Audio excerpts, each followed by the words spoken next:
Getting tired of dying in World 6? Then I hope this video could help you.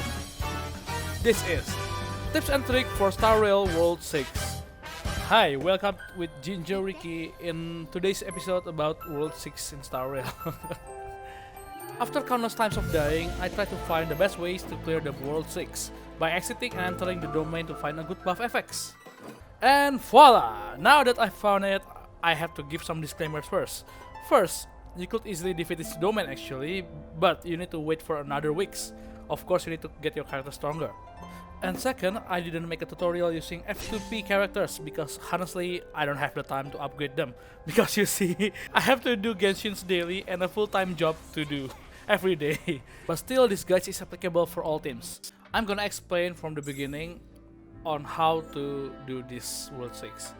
First tips, always pair the MC and Natasha side by side. This will help you when you find an enemy with blast attack, it will only hit the MC and Natasha.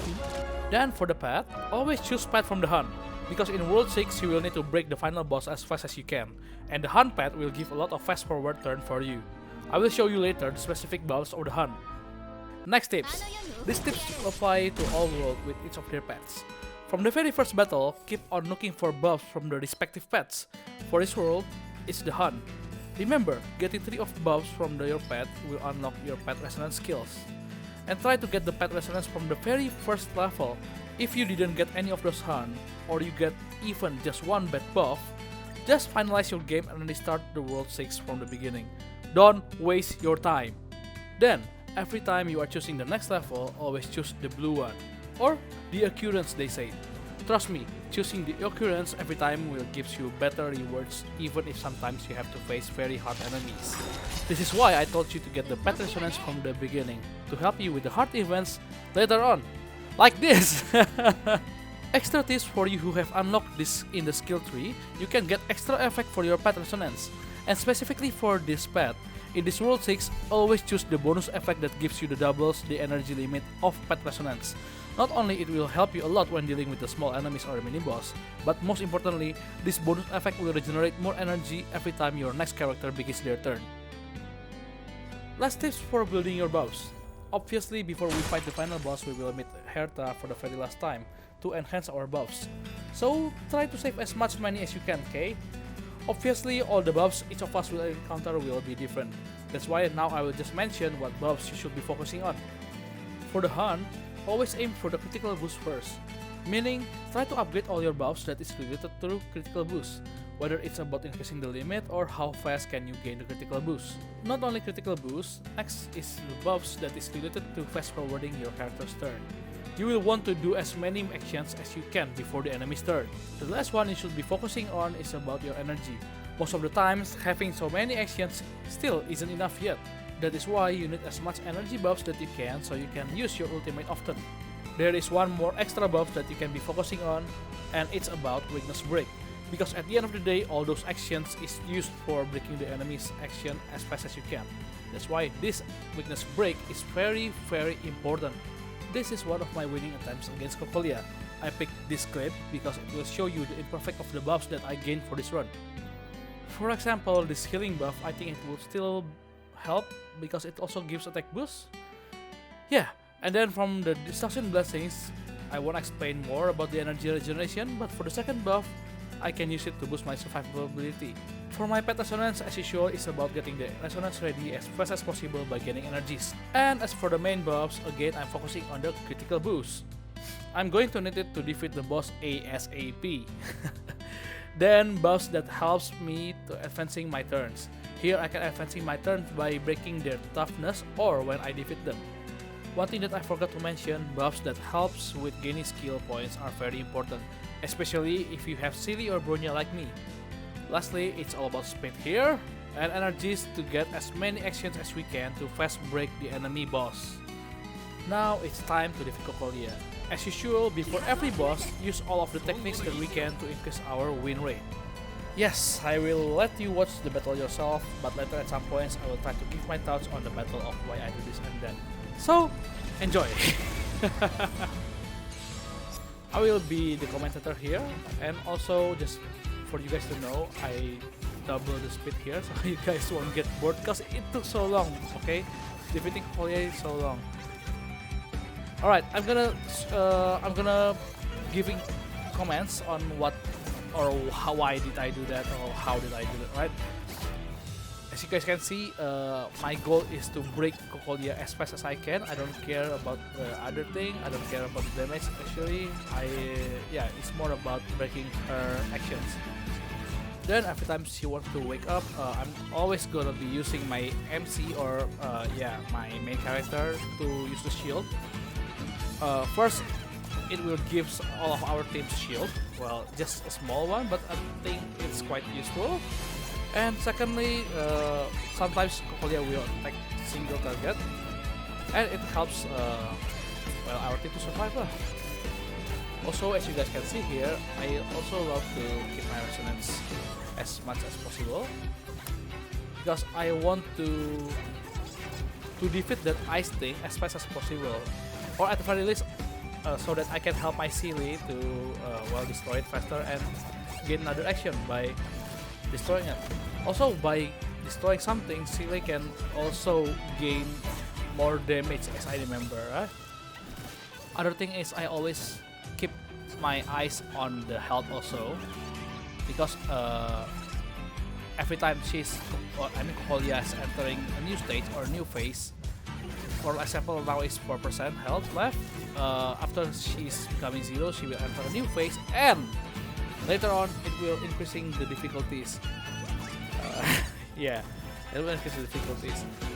And for the second phase, the difficulties will be Bronya, which Bronya is very troublesome.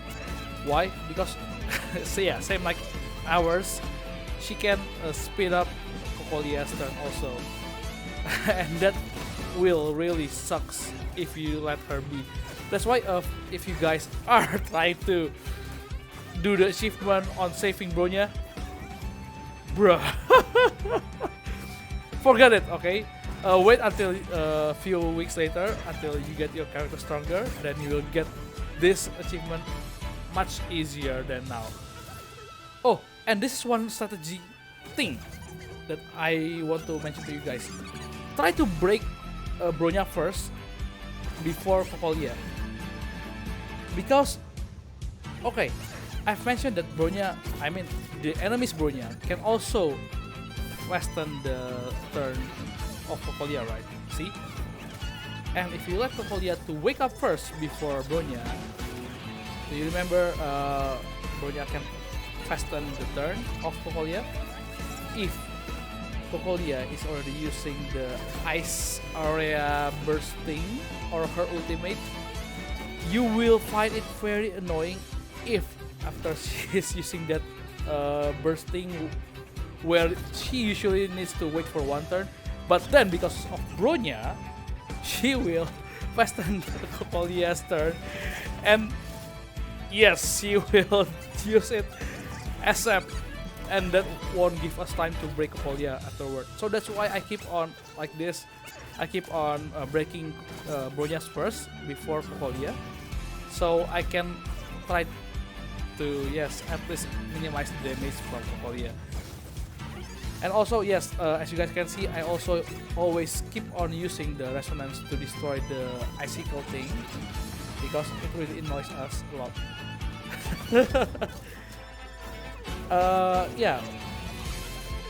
Your MC, you can use it to break them also, both of them, and it is really important to not just to use him to shield your character, but also to break them.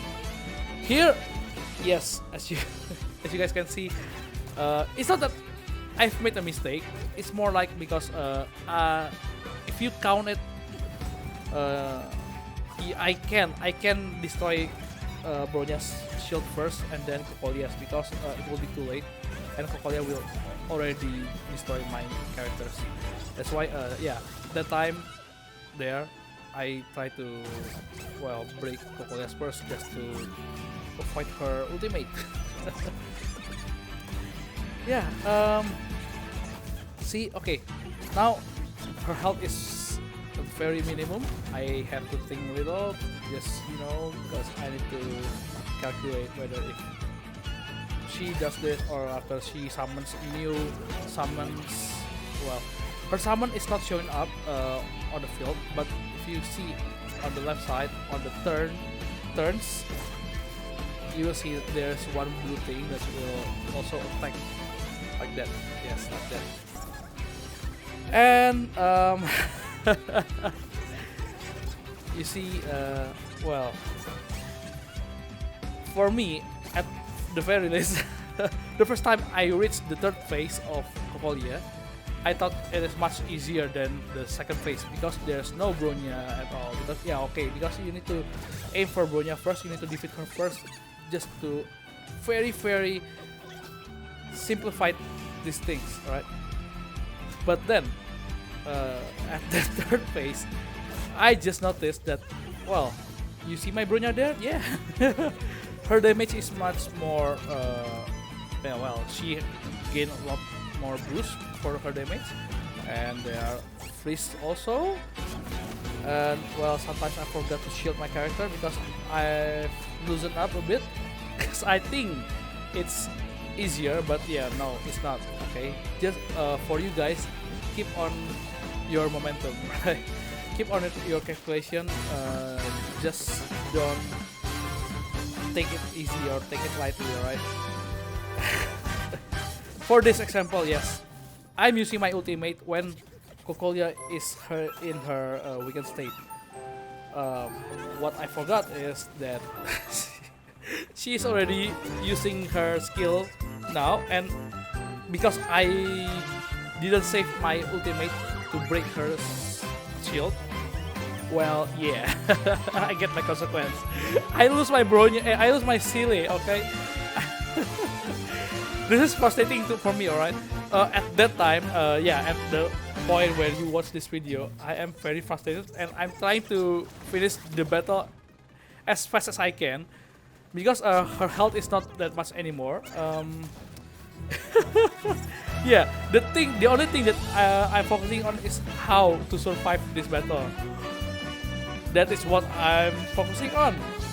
So what you're watching here is about me struggling to survive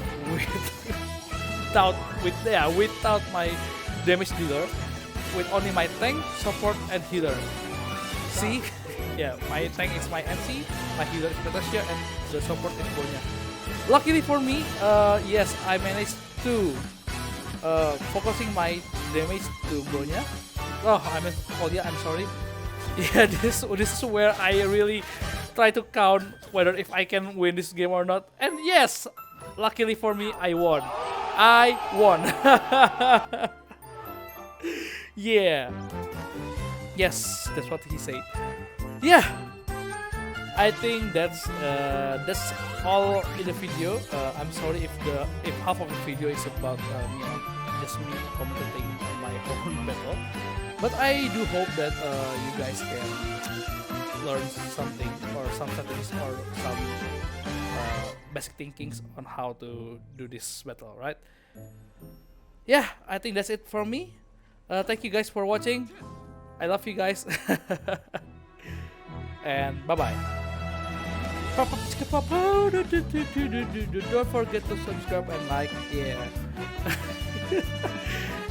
Also leave a comment. Give me suggestions or everything on your mind. Yeah.